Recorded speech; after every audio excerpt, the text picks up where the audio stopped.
if you're Connor Rogers, what are you doing right now? In the sense of like, I'd be drinking. Right, that's my point. Like, how do you prepare for a game like this where you like it's just a disastrous and like, are you just like, I'm just gonna get drunk? I gotta go on to SNY and I gotta talk about this for like a couple hours tonight before and after. Like, are you just getting loaded, or are you like, are you still optimistic? They already know what they're gonna say on that show. Is that what it is? Say it every week. They have to say the same. Do you think he just recycled?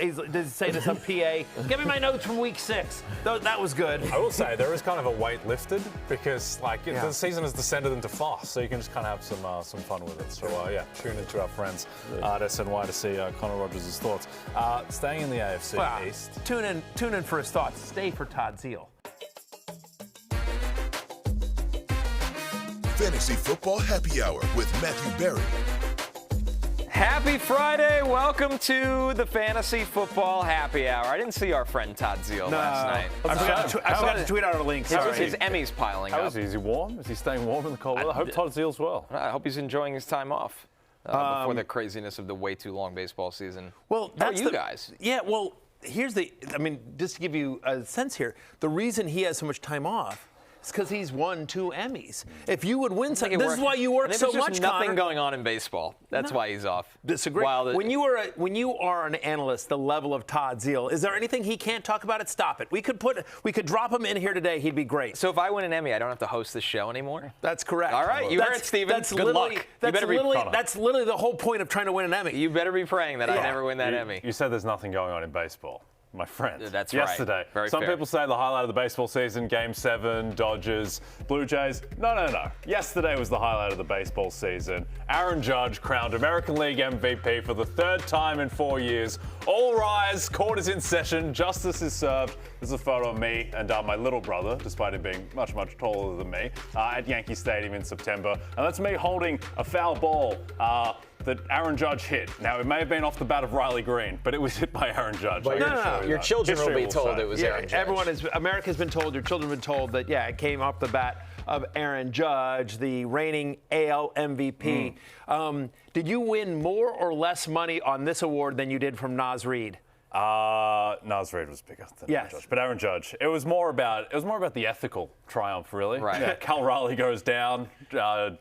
Justice prevails. The better man wins. It was a long August with you. Like every day he would come in and you could tell if it was a Cal Riley night or an Aaron Judge evening. Very upset. Yes. This big bloke in Seattle swinging for the fences every single swing. That's why he bats 247, because he tries to hit it out of the. Aaron Judge had batted 331. And it was still the man's 6'7", 280. Yeah, unbelievable. 17-13. Thank you, voters of the Baseball Writers Association of America, doing God's work. Yeah, that's right. Jay's kids get to eat tonight as the Patriots ate last night. Yes, TreVeyon Henderson specifically. Yes. Nice transition, Matthew. Thank you very much. Don't worry, we're going to answer your questions and what's on tap. Denny's going to join us to answer your Flexual Frustrations. Sure. Jay and I have pickup lines as we look to get back on track with those after a tough one last weekend. But let's get into the Roto World player news, which includes, or really just includes, Thursday Night Football. Because we've been waiting for TreVeyon Henderson to have this kind of game. We saw big flashes last weekend, and the touchdown equity in this one, Matthew, was off the charts. 24 touches. I mean, it was all TreVeyon Henderson. Again, reminded me of Jahmyr Gibbs' rookie year, where they didn't want to give him a big workload, but then Dave Montgomery goes down with an injury, they're forced to. And so TreVeyon Henderson responds with a 3-touchdown night. TreVeyon Henderson obviously drinks for free. Or is it TreVeyon or is it TreVeyon? See what I did there? Yeah, it didn't really land in the group chat or the tweet. I disagree. But people you can like try the it again treat. here. It sucks. Whenever you can run back a 4 out of 10, you have to run back a 4 out of 10. Let's put that in the bin and start again. That's no good. Screw you guys. I like that one. Either way, the other thing I liked was TreVeyon Henderson getting in the end zone, not once, not twice, but 3 different times. Over the past 2 games, he's had 60 combined fantasy points, 5 touchdowns in the last 2 weeks. And 70% of the Patriots' team rush attempts, both were season highs. Also nice to see, Connor, 15% target share. They started using him in the passing game, which for the longest time they never did. Right. And we didn't get it. And that was one of the things we were most excited about with him when you go back to his college tape and his skill set and his ability in space. So just so many positive things with TreVeyon Henderson here. You just hope that these flashes of talent, not even flashes, consistency of talent now, that when Ramondre Stevenson is back, the staff is like, this backfield runs through TreVeyon He plays next week, Matthew. Who's that? Cincinnati Bengals. TreVeyon Henderson, minus 400 yards. Yeah, right. Yeah, rocket ship emoji, you know. Yeah. If they give him the ball. Season, S-E-N. They give him the ball because Ramondre, I think Ramondre logged to practices. Like, Ramondre's coming back. He was limited this week, and so then they ruled him out, but 10 days off. He's probably going to be back. Yeah, it's a good call, Jay. Yeah, sure. I mean, and honestly, it's a pretty nice schedule, right? So at the Bengals, then home to the Giants. They get a bye in Week 14, but then it gets a little tougher in the fantasy playoffs. Home to the Bills, at the Ravens, at the Jets in Week 17. You could certainly see TreVeyon Henderson deciding some fantasy championships Week 17 at MetLife Stadium. Now, a lot of people have said, and this is including one regular, I have to shout this out, saying we owe Cameron an apology. For people that watched yesterday's show, young man, I think he's, young man. Cameron said, if you see it there on your screen, Cameron said, hey guys, need to sit one RB in half-point PPR. Genty, James Cook, Rico, Dowdle, TreVeyon Henderson. And we did choose, so Jake Chavez says, you guys owe Cameron an apology today because me, Jay, and Lawrence all agreed TreVeyon Henderson was the guy that you should sit because we were uncertain about the workload. The truth of the matter is that TreVeyon Henderson, for all of his touchdown theatrics last night, averaged 3.3 yards per carry.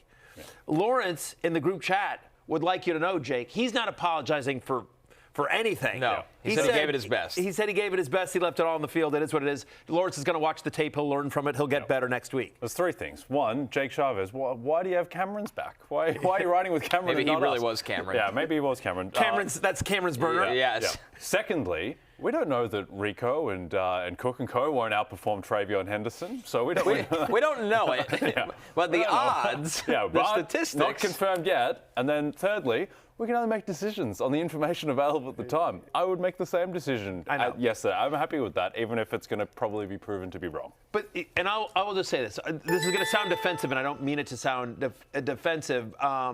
And Cobra Kiger, was he good last night to steal the starting role? We'll get into that in a second here. But I just want to talk about sort of fantasy football analysis very quickly in a nutshell here. Is that it's a little bit like Vegas, and this is what Jay does as well. Like we make fun of you at you've got the Giants at 80-1, to make the playoffs last year.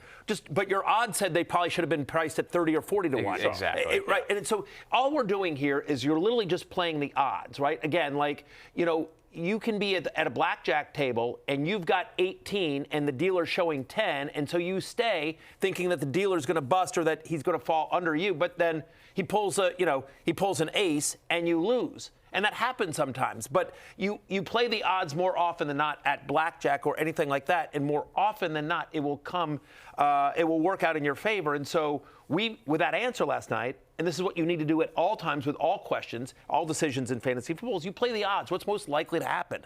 Like TreVeyon Henderson scored 3 touchdowns last night, which is awesome. But that wasn't the most likely outcome. The most likely outcome was not that he was going to outscore James Cook, Rico, Dowdle, and whoever the third guy that he had. All three. Yeah. Ashton Genty was a great matchup this week. Like all guys that get massive workloads, and we were unsure if TreVeyon was going to get as much touches. Again, backup producer Pete in the group chat said, if I told you he was going to get 3.3 yards per carry, would you still have wanted to start him last night? So I just think that sounds defensive, and I don't mean it to. Sorry, Cameron. It would have been nice to enjoy that. But we played the odds. What's going on with the Jets' run defense? They lose Quinn Williams, and they immediately shut down everyone in front of them. Yes, and if you look at the history, when he's hurt, this is what it looks like. Yeah. He's that talented of a run defender in the NFL. He's a one-man wrecking crew. And Harrison Phillips apparently might have been in a boot all week and then played, which credit to him. But, this is a skeleton defense. But to be fair, they kept TreVeyon. I know that TreVeyon gets the touchdowns, but the yards per carry. They played better than they had any business playing. And they kept last night. Judkins as well to a very inefficient day. Look at the roster out there. Yeah. I mean, this is a skeleton defense, and they did everything they could, but they kept it much closer than I thought they would. As somebody who has Drake Maye in our league against producer Steven, I was hoping for a much bigger day in this game. Again, played well, 25 of 34, 281 passing yards. Didn't run. He's not running as much recently, which is frustrating as well. And then again, they got in close and they gave it to TreVeyon Henderson. His one touchdown pass was to TreVeyon Henderson. So that was a little bit frustrating as well. He's now been under 17 fantasy points in 2 of the last 3. That only happened twice in his first 8 games.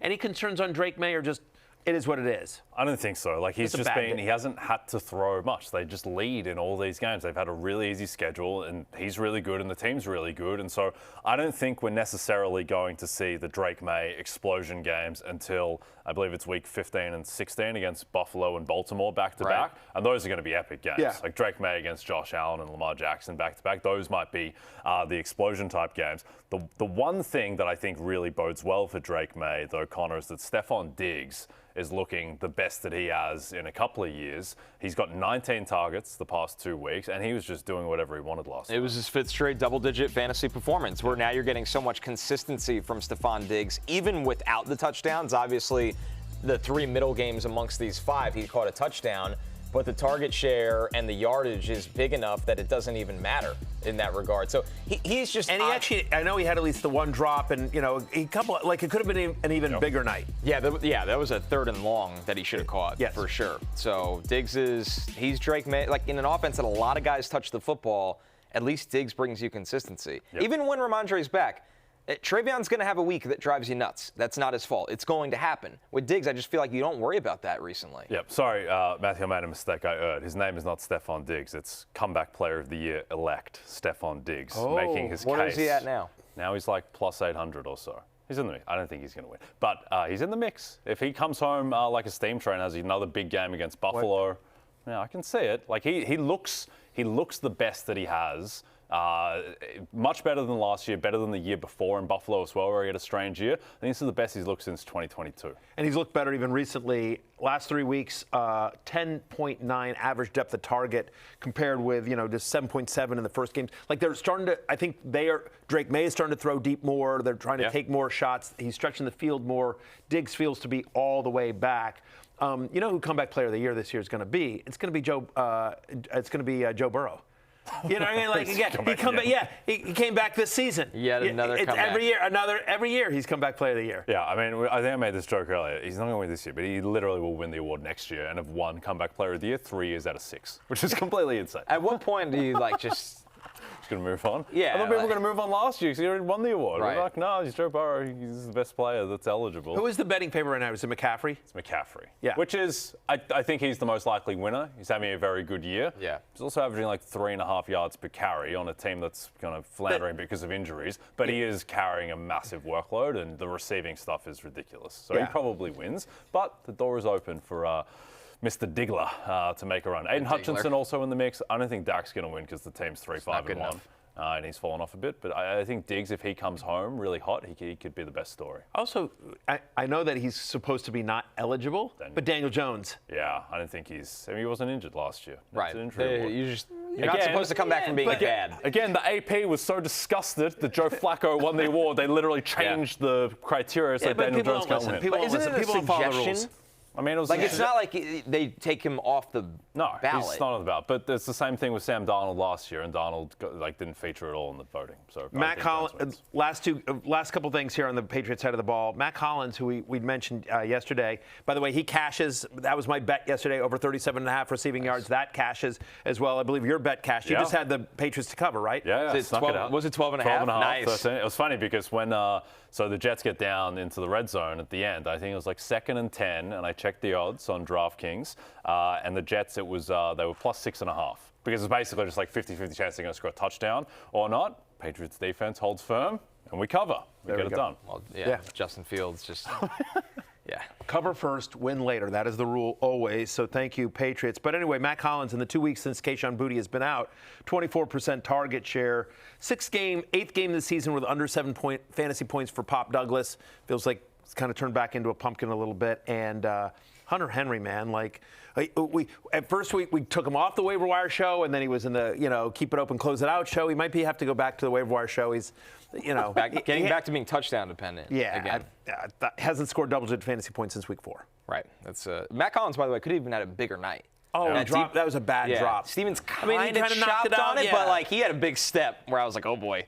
Yeah, he caught it, and then it got knocked out. You know what? I completely forgot about that because the only drops I could remember last night were Adonai Mitchell. Who Justin Fields had one of the best passes of his career. That was like 50 yards down the left sideline, right into the breadbasket, and just dropsy. But that's the problem with Fields is that you always remember the one great throw. Yeah. Because if you don't capitalize on that, you're doomed. Valiant Vincent says, AD Mitchell drinks at double price for not doing the one thing he's literally paid to do and catch the ball. Yeah, it was a tough night for Adonai Mitchell.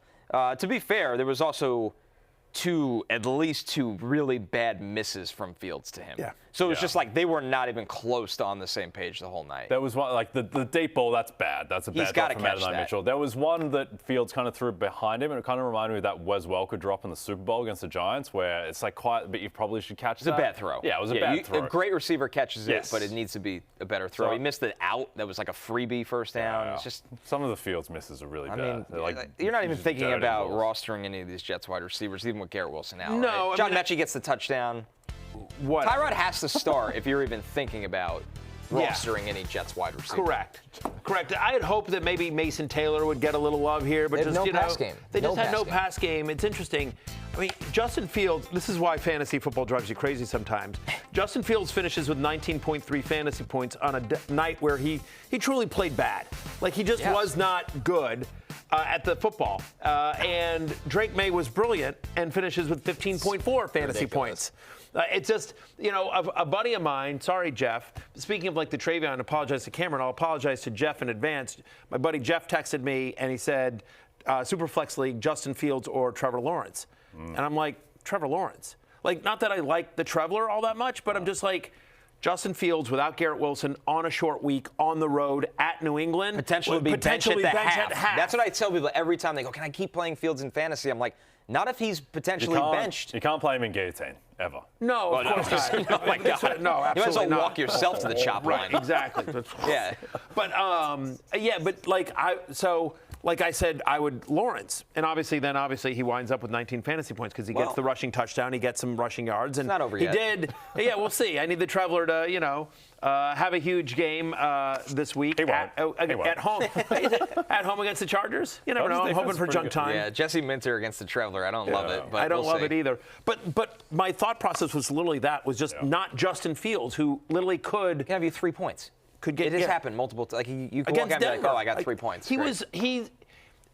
It was the best I've seen Justin Fields play in a while, which, again, you have to grade on a bell curve. When you think about the Denver game, Cincinnati, he was okay against Cincinnati. He was okay, yes. Yeah. A lot of Breece Hall that day, but To be fair, Connor could play quarterback against the Bengals and look okay. Yeah, I mean, it's fair. I can't even see over the line.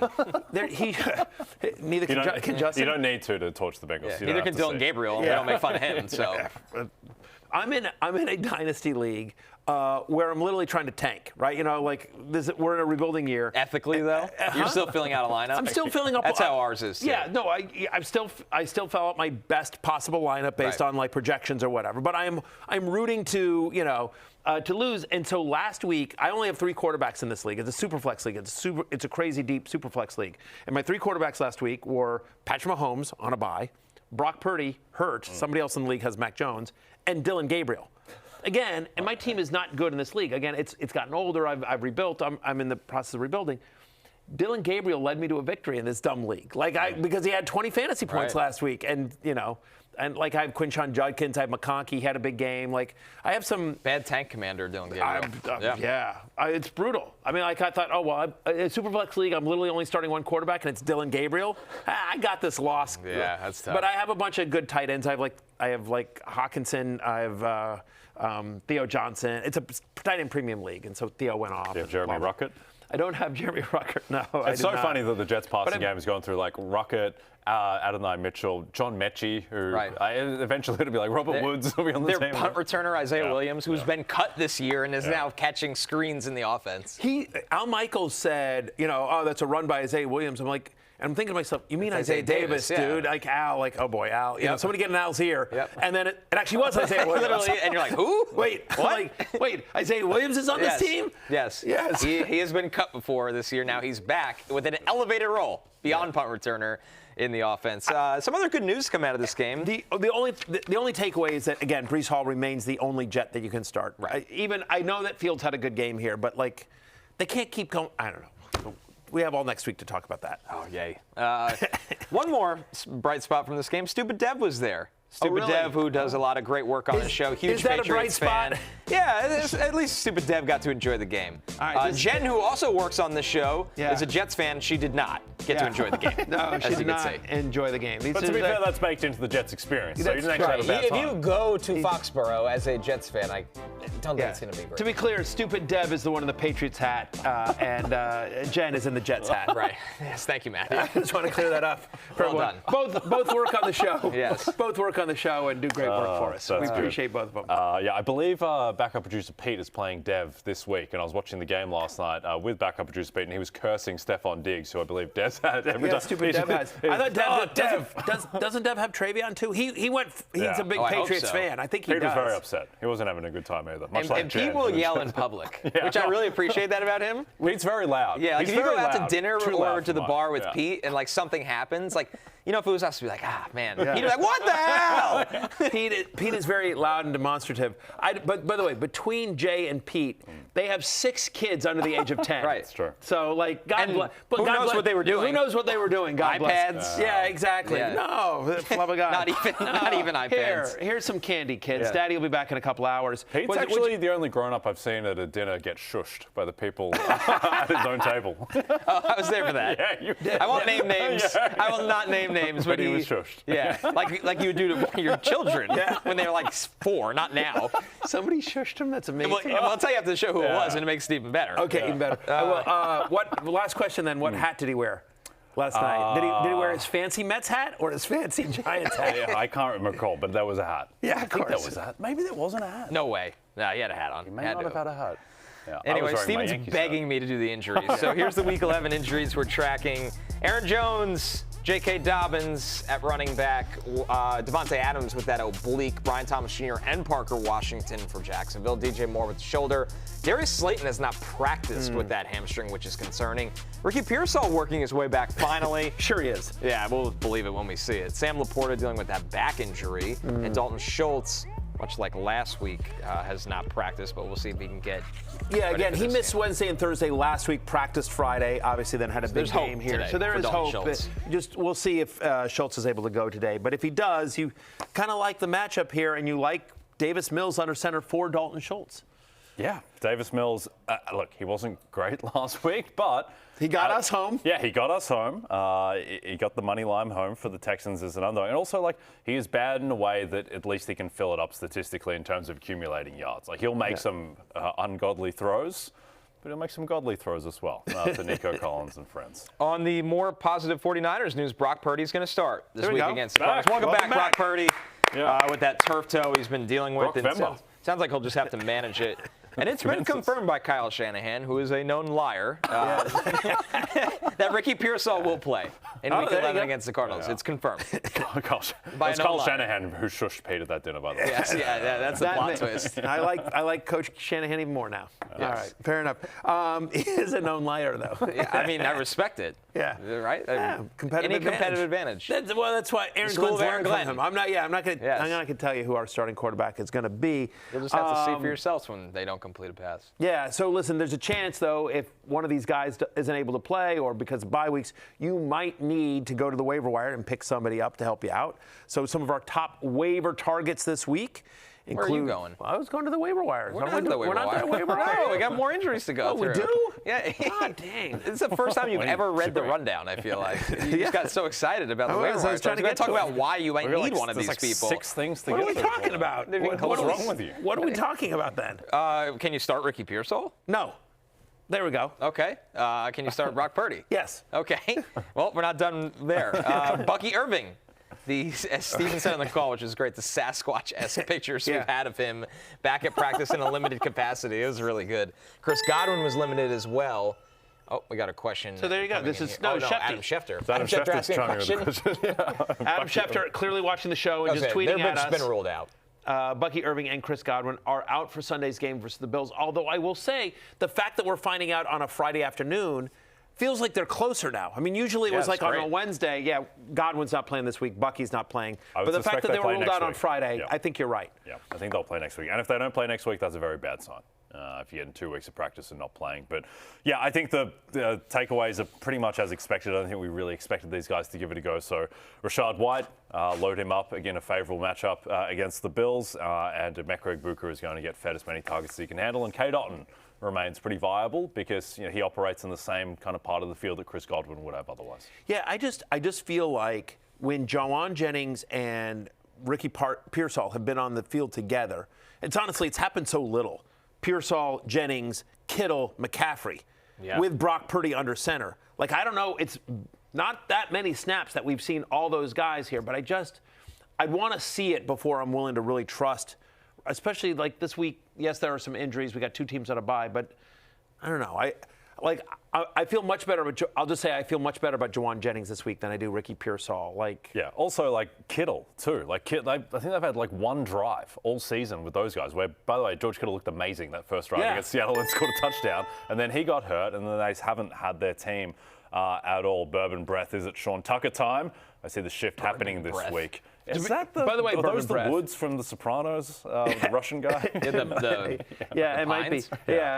Pine Barrens. Yeah, right. Pine Barrens. Is that Christopher by the way, Moltisanti? so how this works is that we have a screen that shows what you guys watch. So we have we have a monitor that, and so technology. And so this camera over here, I see it. There's a small monitor right here, and so out of the corner of my eye, I see the comment here from Bourbon Breath. Is it Sean Tucker time?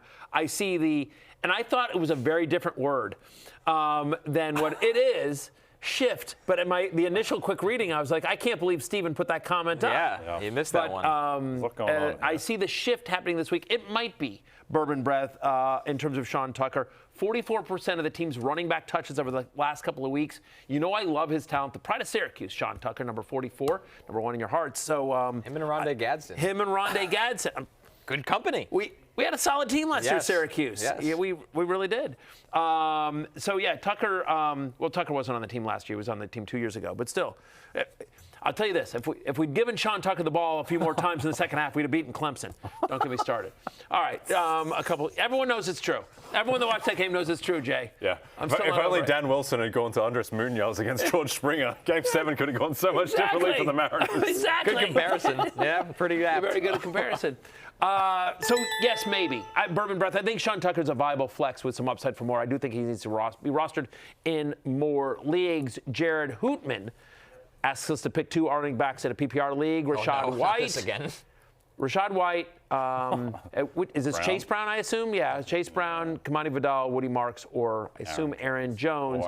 I think it's the first 2. I think it's Chase Brown and Rashad White would be my take. Vidal? It could be a sneaky big Woody Marks day, but we'll see. I know there's more risk, though, with that one. There is. I actually don't I like all those options, and I do think Kamani Vidal on the road at Jacksonville.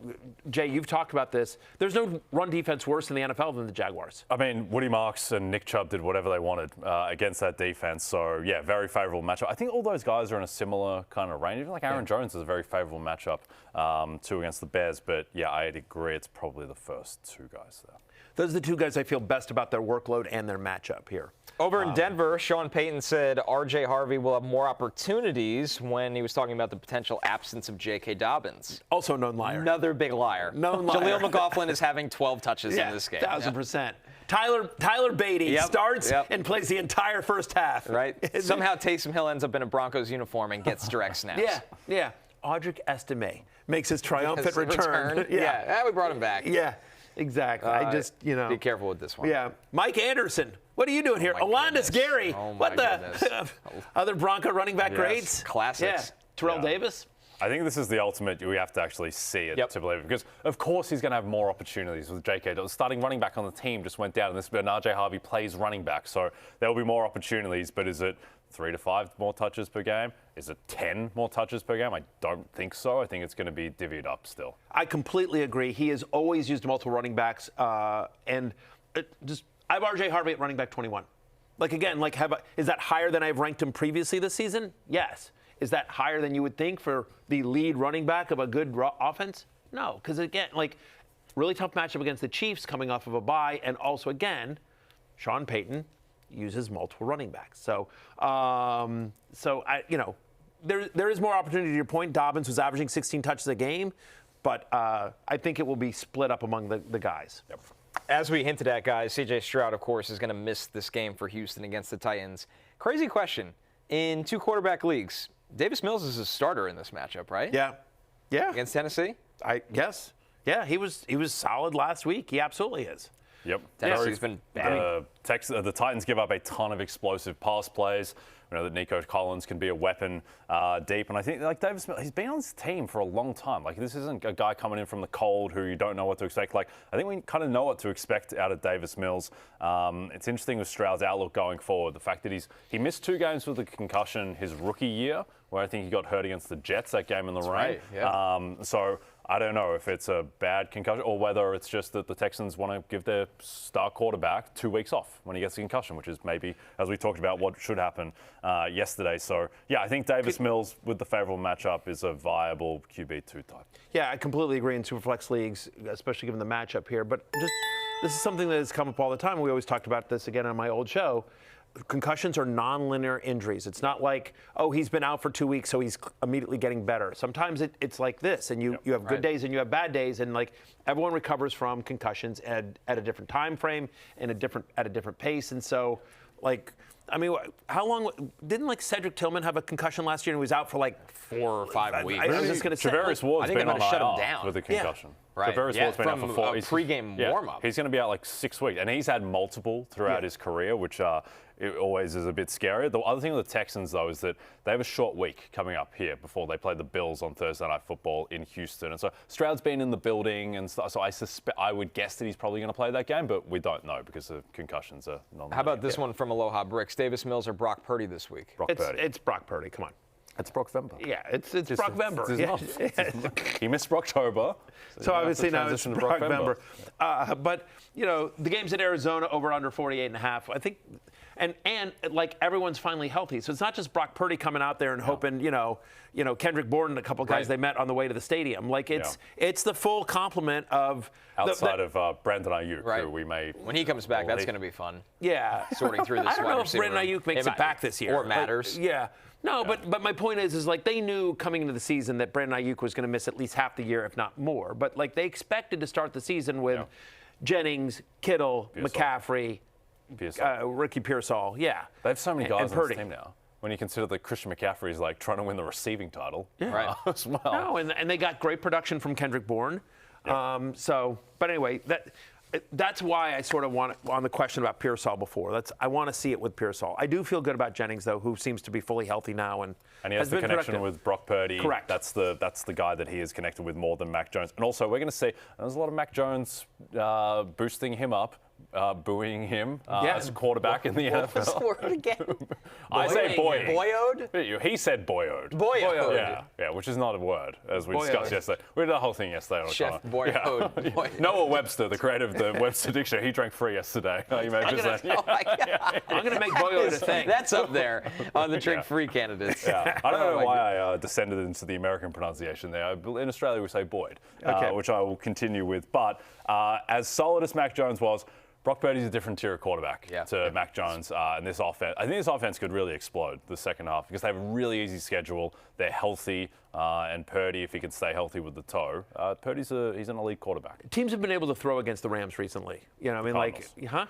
The Cardinals. And the Cardinals. Yeah, and the Cardinals. Don't they Who play? they're playing. Oh, The Rams playing the I'm Seahawks. sorry. You're and right. also, teams have not been able to throw against the Rams, really. Sorry. They have really good defense. The good news is you've been really excited for the next portion of the segment. The waiver wire targets.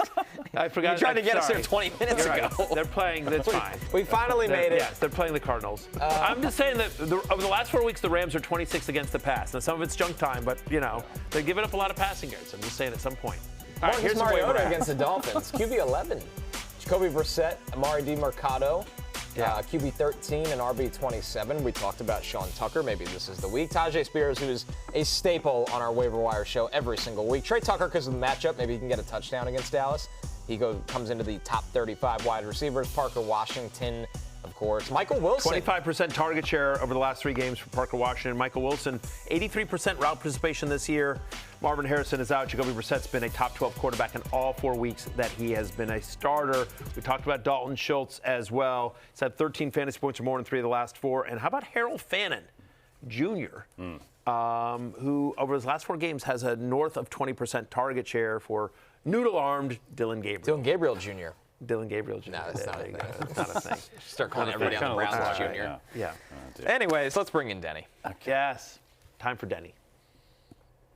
Or Denny time. Denny, I want to talk to you about men who get naked. I speak, of course, of the 1997 British comedy film, The Full Monty, which, according to Google AI, is about a group of unemployed steel workers in Sheffield who decide to form a male striptease act to earn money, led by Gaz, played by Robert Carlyle. That's right. Will you be going full Monty, Denny, with David Montgomery in your flex this week? That's a great question, and I will. Okay, and I will. I'm not going to have any shame about it. This is the one thing that I want to get across in this segment every single week. That we can have no shame. We should have no shame. We welcome on the doctor of the show, Denny Carter Jr. Denny, how are you? That's Denny Carter the Fourth, as they know me in the chat on NBC. That's on the right. NBC on NFL and NBC YouTube channel. You can find me on after the show. But yeah, good to be back. I went full Monty. I got 10 points out of it, so it worked. Okay. Yeah. Well done. Doctor, I want to talk to you about balls that go deep. Every night, Matthew's head hits the pillow, dreaming of deep balls. I speak, of course, of Rashid Shaheed, Yes. who does a lot of work down the field. He has a difficult matchup against the Rams, but we know the talents. We know how much Sam Darnold likes to throw those deep balls. Can we start Rashid Shaheed in the flex? There will be balls that go deep in this game. I think on both sides of the ball. Sam Darnold throwing at one of the highest rates downfield this year. Rashid Shaheed last week only ran 10 routes, as you may know, but the Seahawks only dropped back 13 times. So that's actually pretty good usage for Shaheed in his first game with the Seahawks. This will be, of course, his second game. No quarterback has averaged more yards per attempt on balls that go deep than Sam Darnold. So I think Shaheed fits that very well, fits what Darnold wants to do against a Rams team that I think can be burned deep if you look at the metrics. I like that, Dr. Carter. All right. Sam Darnold goes balls deep with Rashid Shaheed. Got that. Understood. Appreciate that as well. So I got a letter in from my buddy Pete. Pete writes in and he says, Dear Matthew, help me out and please pass this on to Dr. Carter. Pete says, listen, I was out at the bar the other night and I've been having trouble scoring. Still having trouble scoring, Pete is. Still. And Pete says, I've been having trouble scoring, so I was asking my buddy, what should I do? What am I doing wrong? And my buddy says, he goes, well, the problem is that you keep looking young. You shouldn't look young. You should look old. It's easier to score with old. So much easier to score with old. So my question, Dr. Carter, is should I try to score with an old person? Tyler Lockett? Tyler Lockett looks distinguished, not old. Okay, let's make this very clear here. Okay, like I said on the last week's show, this segment includes no shame, and we are not shaming Tyler Lockett for being the oldest NFL receiver of all time. But he seems to be the Raiders' wide receiver 1 right now. Plays Dallas this week, a horrible defense, especially the secondary, giving up the second most fantasy production to opposing receivers. Last week, guys, Tyler Lockett ran 65% of the routes for the Raiders. He saw 32% of the air yards, 22% of the targets. No Raiders wide receiver had a higher rate of per route targets. All the nerdy stuff says Tyler Lockett is a thing. And yeah, you can get weird with old people this week. Yeah. They're more desperate, old people. Somebody in the chat reminded us that Matthew tried to retire Tyler Lockett. Tom Garrett goes, didn't Barry involuntarily retire Tyler Lockett a year ago? Lockett, I think he's right. Travis I think I remember Kelce, this. Matthew Stafford. Yeah, you were like, it's over for Tyler Lockett. Why are you trying to make this like a Final Destination movie? Yeah, I don't know. Anyway, yeah. I might have, not wrong, just early. Yes, a little early. It's unbelievable he's a wide receiver 1 for an NFL team. It's unbelievable. I was right, by the way. He should have retired. Wow. Paycheck's a paycheck. Denny, there's a lot of disrespect for shorter people on this show, I've noticed over the years. And for the 5'7" Greg Dortch, he might be the guy for the Cardinals this week. Does size really matter here for Greg Dortch? It's a good question about size. Does it matter, Dr. Carter? It doesn't matter. It matters how you use what you got. And, Connor Rogers, our short king, many are calling him. When I go to the studio, all I hear is short king Connor. So Greg Dortch is our short king for the Cardinals. Look, he's going to play a lot this week. There's no way around it. No Marvin Harrison Jr., okay? He had surgery on Monday, apparently. No Zay Jones, ruptured his Achilles. So it'll be Dortch, Michael Wilson, and Trey McBride catching passes from Jacoby Brissett, and Dortch will play the slot primarily. At least that's what we believe, and we have reason to believe that. And the 49ers are allowing the third most yards to opposing slot receivers. Only the Colts and Matthew Berry's Commanders give up more yardage to opposing slot receivers. So it's Dortch season, is what I'm saying. I love it. The human Dortch. Back and better than ever. Yeah. And it's Denny season. For all those that have more questions for Denny, you can catch his live Q&A promo right after our show. Denny, thank you as always. So great having you join us every Friday. Thanks, guys. No shame. Thank you. Thanks for dropping knowledge. Thank you, Doctor. Coffee shop. Man, this show is habitual line steppers. Yeah, welcome to the party. Yeah. It's amazing. You're 4. Can you believe it? Yeah. Listen, some didn't give it. The over/under was 3.5 months. I got to be honest with you. Listen, we're on Peacock, okay? Watch an episode of Love Island. What we do is tame. All right, Sunday night, the Lions come roaring into Philly for a primetime showdown as Jared Goff leads Detroit against Jalen Hurts and the Eagles. Sunday, 7 Eastern on NBC and Peacock. And don't miss the guys live from Philadelphia this Sunday for fantasy football pregame, 11 a.m. Eastern on Peacock and the NFL on NBC YouTube channel. We're taking our first break. When we're back, we're answering some of your best questions. What's on tap is next.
This is the longest username by far we've ever seen on the show.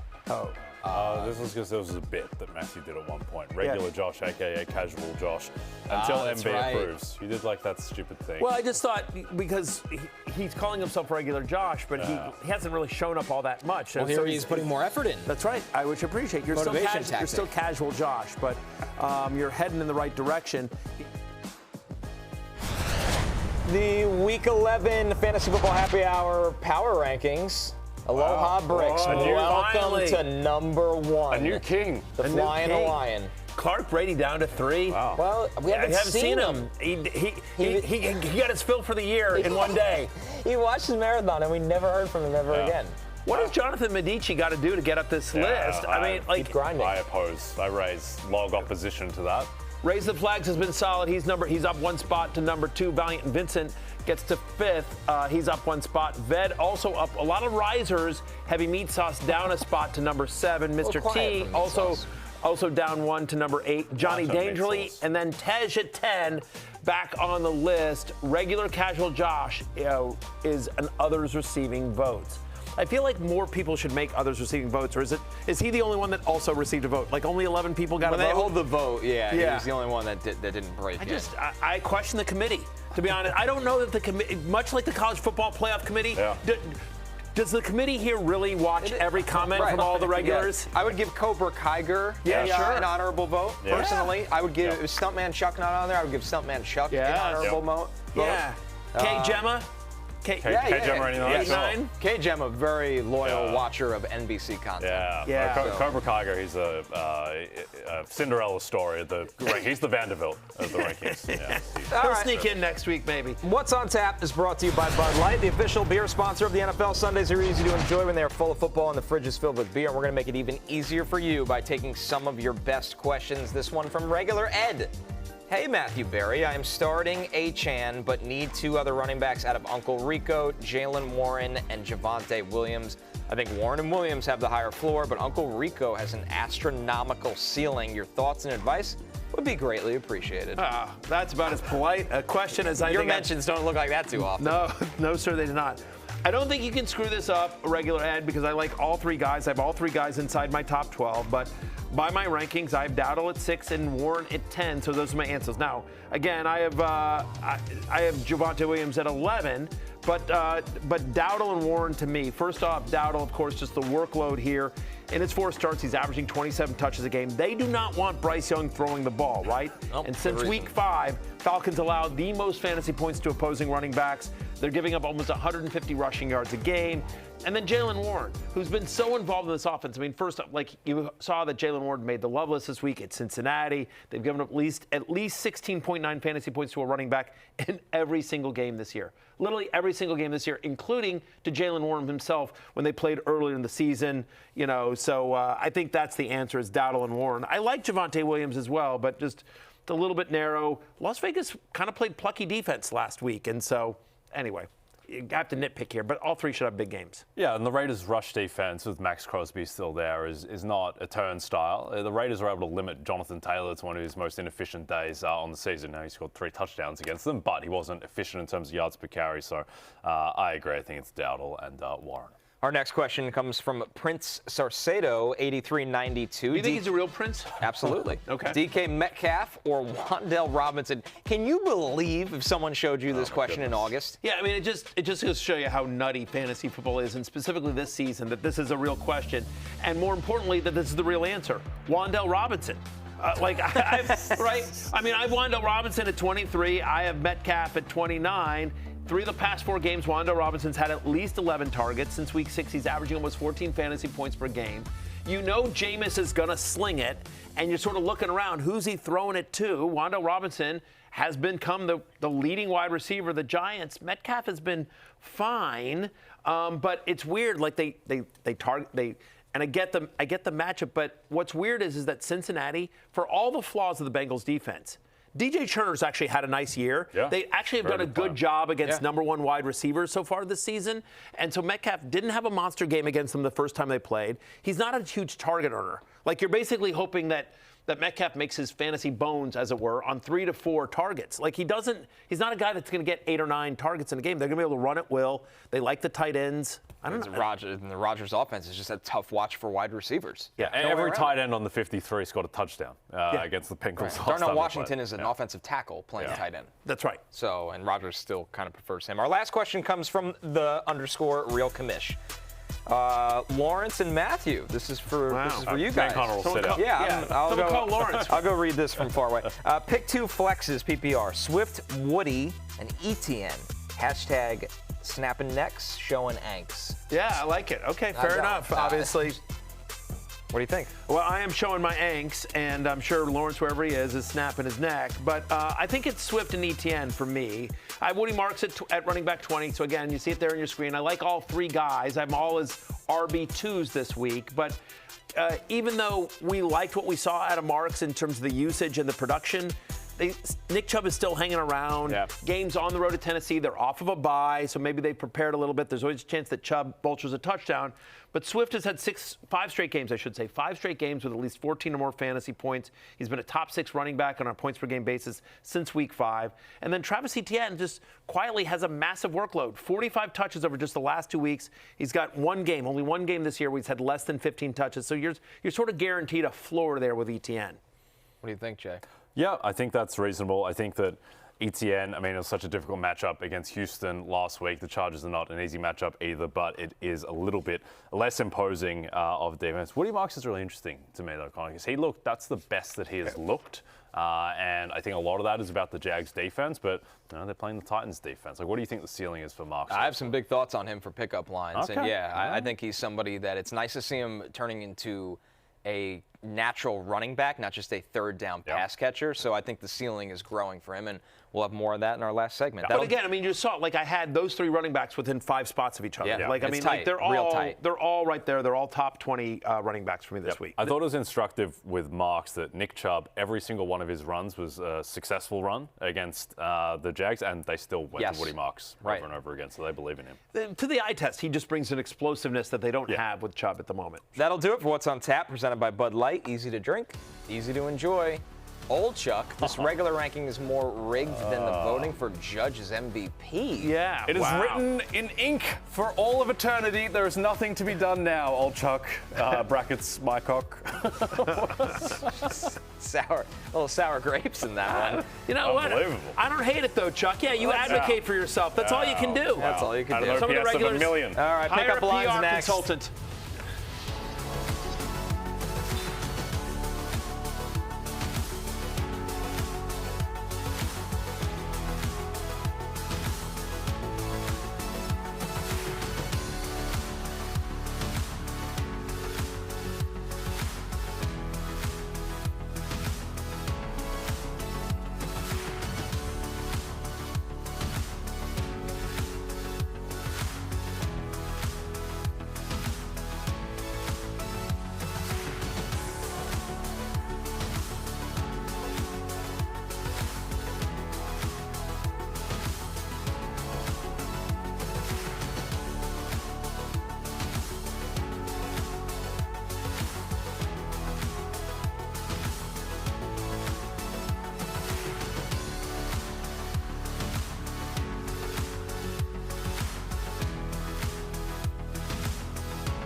DraftKings Sportsbook is an official sports betting partner of the NFL. New customers can bet $5 and get $300 in bonus bets if your bet wins. Download the app and use promo code FFHH when you sign up. DraftKings Sportsbook. Oh, the crown is yours. It's yours.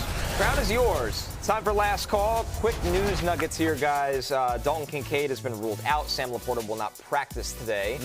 Pickup lines effectiveness. Not our best year for pickup lines, which is usually our monster segment. Yes. So hopefully we can turn around the second half of the season. I've gone home with you guys a lot, only to be disappointed once I got there. Yes, poor results. Yeah, I may need to talk to Dr. Denny Carter about my flexual frustration with the two of you. Let's see. You might have to bring him in. All right, well, we can chalk up an easy W here, Matthew, because I thought this line was a typo. No kidding. I thought it was wrong. DeVonta Smith, his receiving prop, is at 55.5 yards. Again. 55.5. So the past month, there are 3 receivers in the NFL with a target share of over 34%. Yep. And these 3 guys, they're all 42% and above. So it's just these 3 guys and then everyone else. Jackson Smith and Jigba, Right. Jamar Chase, and DeVonta Smith. That's correct. DeVonta Smith has had 69, 84, and 183 receiving yards the past 3 games. He's had 7, 9, and 11 targets. He's set 6 yards lower than A.J. Brown. DeVonta Smith is the number 1 receiver in this offense for now. The total's 46.5. The Lions are a pass funnel defense. 55.5 receiving yards. I don't get it. I don't either, actually. I mean, my 10 facts you need to know before week 11 literally has that fact about DeVonta Smith that he's had a 41% target share. Like, only Jackson Smith and Jigba is actually higher than him. Like, I'm with you that this is going to be tough to beat. It's going to be tough to beat. I'm just letting you know right now. It's going to be real tough to beat, but we'll give it our best. That's a ridiculous line. Medium Show and I got in the kitchen to cook up this one, and I feel good about it. I'm very impressed with that one. Yeah.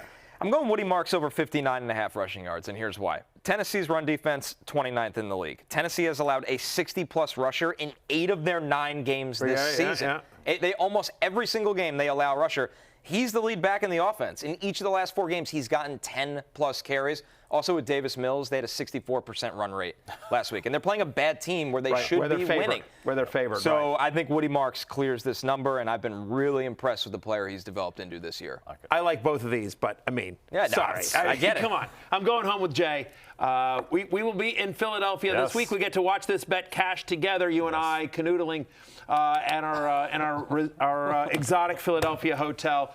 Fantasy football pregame, 11 a.m. Eastern on Sunday. Me, Jay, and Lawrence Jackson live from the link. We get to do it from the link this weekend. So I'm excited about that. George Severicus, of course, once again, not allowed in the state of Pennsylvania.